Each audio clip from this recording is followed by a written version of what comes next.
Huh? Okay, it's September 16th, 2024, and it's the second segment. I'm reading with Mr. John J. Jeckovich. He's a World War II veteran from the Battle of the Bulge. He was with Company H, 2nd Battalion, 291st Regiment of the 75th.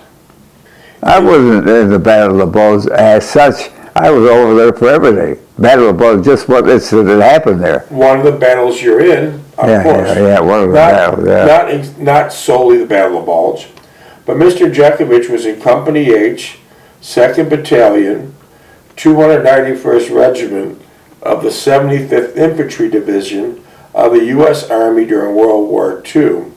Mr. Jeckovich has the Purple Heart and 2 Bronze Stars. He was shot up by a sniper, and he still has shrapnel in his legs from a bomb blast that he was luckily, it did not kill him. Mr. Jeckovich lives by the theory that yesterday is history, tomorrow is a mystery, and today is a gift.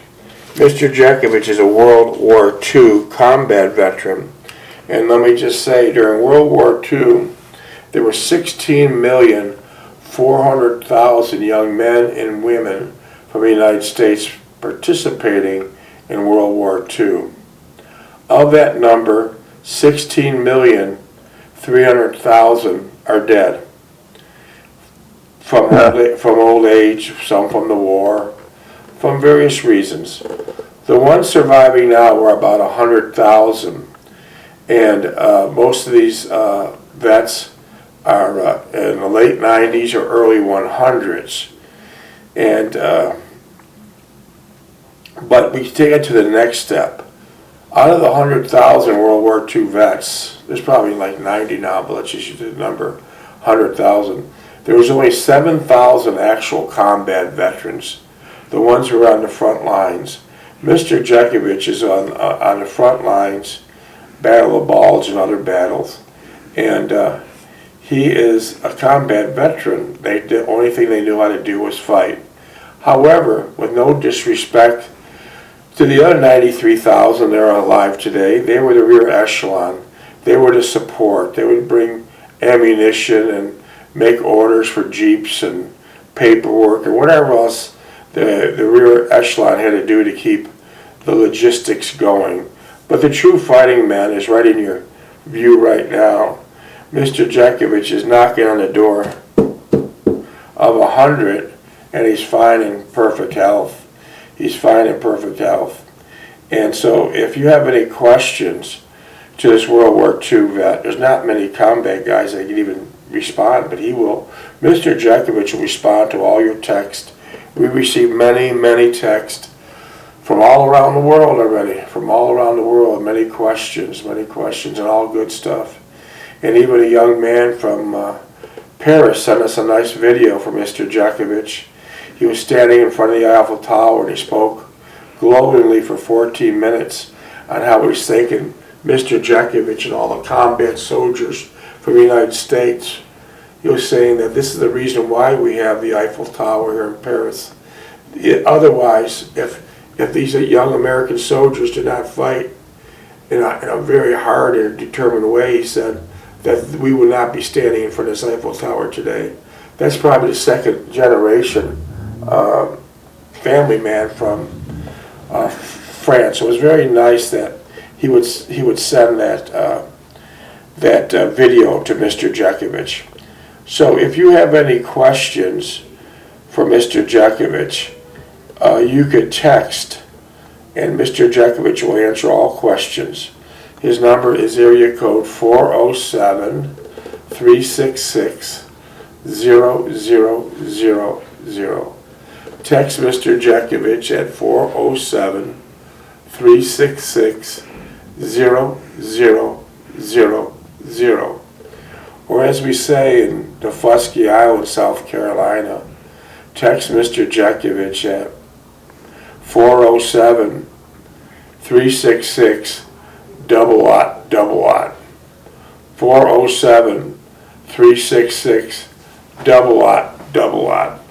And Mr. Jeckovich will respond to all your text messages.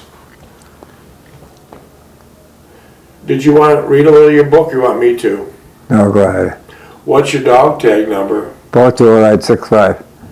Where are your dog tags? Lord knows where anything is. You have no idea? I have no idea. When's the last time you seen them? When I took them off. 80 years ago. Yeah. Oh my word. I had them in a drawer, 80 years ago. and they're gone. Didn't your Purple Heart have a nice black case to it?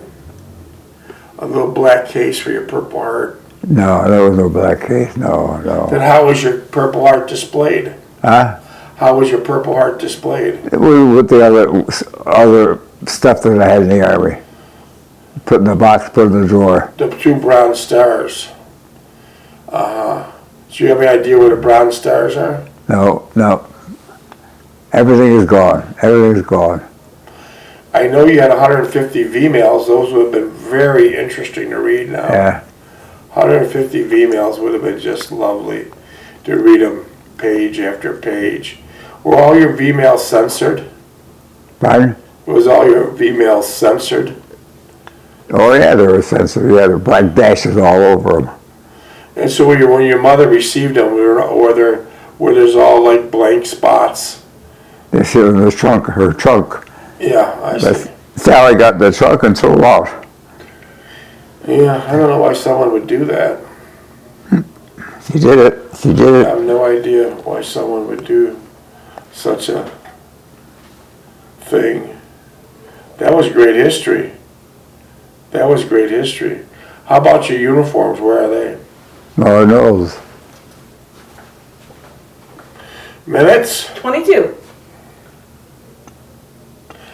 Well, when you first got back to Niagara Falls, New York, what are some of the first things you did? The first thing I did, this is my mother's big work list. Did your Yeah, mother you've been loafing off now. You got to do some work. I've been taking a load run now. Now it's about time you took her over. You've been loafing off. You've been fighting in the war in the front line, carrying around a very heavy machine gun, sleeping out in the snow for months at a time, and you've been loafing off. Yeah. Your mother just didn't understand, did she? Yeah, she didn't care. Well, she didn't understand. She didn't care one way or the other.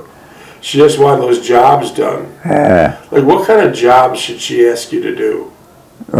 Stuff around the house. Yeah, like, First of all, paint the walls, paint the rooms, clean the cellar up, get the cellar cleaned up, and do something in the yard, do something in the garage. it was a never-ending list. Never-ending list. When your father was alive, Mr. Jeckovich's father died at 43. When your father was alive, did he do all that stuff? He did some of it, and now he was too busy talking about Yahoo across the alley. Who was that? Zazak across the alley, some Polak. Was there, Jesus, was there a lot of Polish people in your neighborhood? Polish and Italian, yeah. What would your father be talking to him about, sports or what? They would talk about, he would talk about his work, and I guess he didn't work at a carpenter, he worked at a chemical plant or something. Would your father go to his house, or they would just talk in the alley? He talked in the alley. I see. Yeah, I see. Did your mother talk with the neighbors too? No, she didn't, no. But your father was very outgoing. Yeah, he's outgrowing, yeah. My mother busy housekeeping and cleaning the house, all that nonsense. I see. But I'm getting back to that question. Did your father do most of the chores you had to do, or he was just too busy doing other things? Say again? All those chores that your mother gave you to do when he got out of the military, when your father was alive, did he mostly do those chores? No. He was too busy, right? Yeah, he's too busy. He was too busy. That's amazing. He didn't paint the walls, he didn't do this, he didn't clean the cellar up. Did your mother ask you to put in new sidewalks? Shovel the sidewalk. Yeah, sidewalks. I shoveled the sidewalk when I saw it, when I was there. Well, that's shoveling the sidewalk with snow, but I mean, your mother wanted new cement. Didn't she want new cement For the Yeah, I sidewalk? put a cement sidewalk in, yeah. Yahoo across the street, riding through it. Oh, wow. You laid the cement and someone drove their bike through it? Yeah, this little kid, yeah. Did your sister's husband, your sister's husband, work for Grandma too? Work for your mother too? Anything he done, he got paid for. You're kidding. Wallpaper one room, he got, I think he got $75 for it. Was he a good wallpaper? Yeah, It was? but I never did wallpaper before I looked at it. Didn't you do his driveway one time? Who? Didn't you do your I did his driveway, cement, yeah. wasn't that a big job? Well, they were supposed to have 2 helpers, nobody showed up. Wonder why. Huh? They didn't want to work. How about Charlie? He wouldn't work with you? He didn't do nothing. You didn't do nothing. Smoke a cigar. What would your mother say about him smoking a cigar in the house? He never smoked in the house. She had a big sign on the door, no smoking. No, he didn't smoke in the house. He'd go out the yard and smoke, but he'd come, his clothes were all full of smoke. I thought you said your sister-in-law, Adeline, smoked in the house. Oh, yeah. Yeah, she did that little snot. I said, Adeline, you can't smoke. She said, look, John, I'm here. I have to smoke. I'm going to do it. And what'd your mother say about that? Well, she didn't like it either. Oh, Lord. Oh, wow. Which was stupid for her when she come next, she had to smoke. Yeah, I think times have changed. I think most people now, if they are smokers, they'll definitely go outside. I don't think no one would be smoking in another person's house anymore. Well, that's a good change. That's a real nice change, a friendly change, that no one will smoke in your house anymore. That's good. That is really good. And did you work on your brother's house, Uncle Lookie's house? Yeah, I did. What'd you do there? Did some wiring down in the basement. Did some stuff in the bedroom. Did stuff in the kitchen. Did you have helpers there? No. So every place you worked was solo. Oh, yeah. How'd you carry the heavy stuff if you're working alone? Well, If you had heavy stuff to carry, how would one man carry the heavy stuff? Like big I had ladders? that truck. I had that international No, I mean, truck. once you got it out of the truck, you had big ladders and heavy stuff that normally 2 people would carry. I carried Delphi and I carried a 75-foot gutter from Hyacinth on the back of my truck. Oh, wow. 75 foot. Where did that go? It went on the roof. Oh, on 3063? Yeah. That must have been a big job to install. Well, yeah, I did it all by myself. A With pulleys 75 and strings. With what? Pulleys and strings. Explain that to me. I have no idea what you're talking about. One end I hooked the gutter up with a string, a rope. Well, not rope, but a real heavy string on one end, and the other end I would start pulling it up slowly. In the middle, I put another string with a catch out of the gutter and hold that up, and I did that the whole 75 feet. Wow. That is pretty clever. I never lost it, never dropped it. That is pretty But clever. that's where I could walk up the ladders up and everything else. I was real nimble then. Well, you're 80 years younger. How about Clyde? Didn't he help you? Clyde? Didn't Nah, he I help ain't you? do nothing. How about your brother Lookie? He didn't help you? They never around. Stevie was in school. So you basically had to do everything yourself. Yeah. Wow. And then my mother said, you didn't work hard enough. Did you build that carport alone? Carport? Did you build that alone? Yeah. Did your wife help you? Yeah, she helped me some, yeah, but she would go on a scaffold, she wouldn't go on a I ladder. don't blame her. I don't blame her. So let me just understand that building that carport must have been a big job. Yeah. I told, the top was where I said, we're real close to Belinsky's house. He's got that super sheet metal siding on, don't hit that house because you put a dent in the thing. I just said, he turned, I said, what'd you say? Turned the 2x4, smacked it in the house. I said, go over and tell the asshole that you hit it. He could be, he don't tell me, he'll be shooting you. So what happened? And I called him, oh, you know, you got my house, my property's gone right out because you got a big dent in my house. I said, you got a little dent in there. I said, you get the guy down here, he'll cut that one little piece up, put something, you'll never notice the difference. You didn't really have to do it anyways. It's just a little dent of the size of a 50-cent piece on a house. Who cares? Yeah. Oh, my word. That was the bullshit you put up with.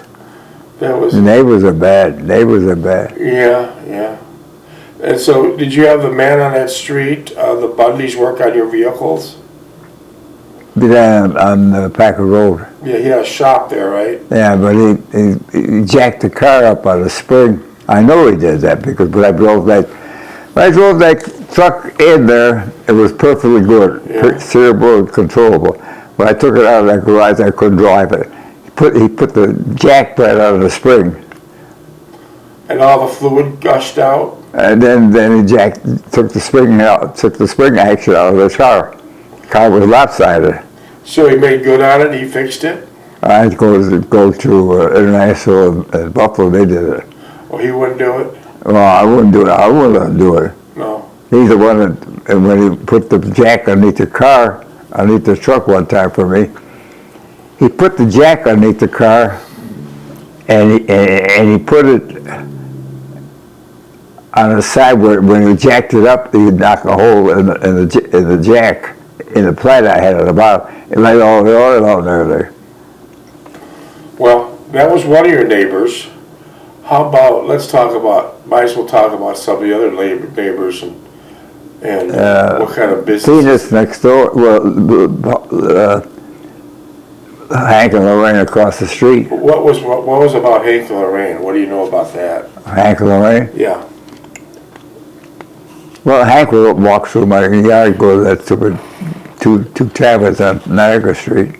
What do you mean he walked through your yard? What do you mean? He walked through my yard. So like he walked through the side of the house. So like a shortcut? Yeah. And where would he go? Need a shortcut? Where was he going? So important. He's going to the stupid taverns on Niagara Street. Oh, okay.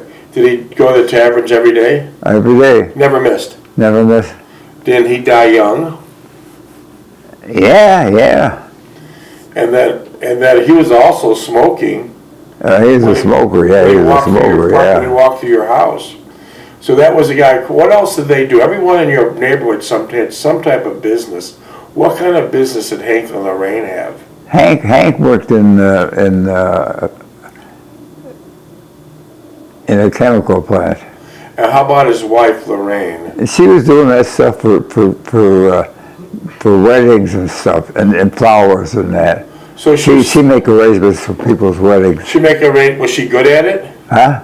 Was she good at it? Well, I guess. And that was the neighbor across the street.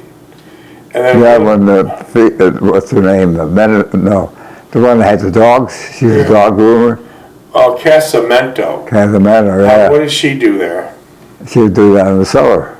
Well, what would she do with these dogs?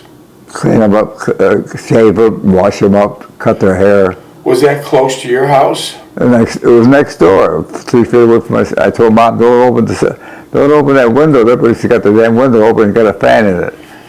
Did you ever tell Casamento to stop cutting all these dog hairs? Well, I told her once, I said, you got dog stuff on the sidewalk, and after that, every time she's seen it, and if she's seen it, she'd run out and pick it up. Okay, so let me just think. I'm trying to, we're talking about your neighbors. I want to include most of them. How about Paskowich that lived behind you? Paskowich. The old guy? Joey Paskowich. Oh, Joey, he worked the criminal too, yeah. And how did he do there? Well, he kept his car, his car in the garage for the winter time and take it out in the summertime. Yeah. A lot of those people in New York do that. Yeah. They don't want to take their car out in the snow. How about Joey's father? Did you meet with him much? I didn't see him much. He spent most of his time in those two taverns over there. He was another tavern guy? Yeah. Okay. How about Pon Hendry? The one on the corner, you know, every time I plowed, he said, you put the stuff right in front of my house. Oh, no. How about Bakota? He didn't say much. No, his wife was friendly with Delphine. Uh-huh. But he got caught.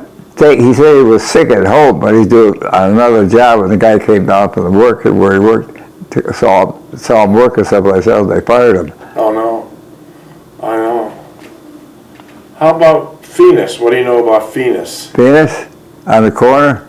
She lived above Casamento. Yeah. The lady that you drove to the code enforcement hearing. Yeah. What happened there? Well, he left he went to Canada for a while. I don't know why he got in trouble here, hiding in Canada. But he was gone for about 6 months and he came back. I don't know what happened. I don't know nothing.